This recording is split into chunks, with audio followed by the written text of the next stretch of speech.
Na kati ya mambo ambayo ninayakumbuka vizuri sana,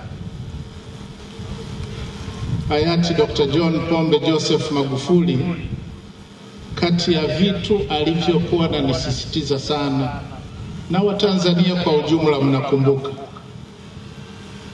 ni kumtegemea Mungu. Kwangu mimi nina kumbukumbu ya pekee sana.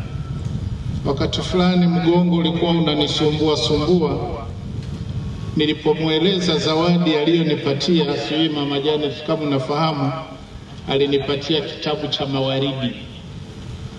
Lakini pia alinitafutia masista kutoka Karagwe kuniombea. Lakini unakumbuka vizuri, wakati nimeugua, alinishirikisha katika upendo wa familia. Alimuita Mama Janet kuniombea kwenye simu. Tumsifu Yesu Kristo. Naomba Watanzania wenzangu, hili ni fundisho kubwa, tulishike.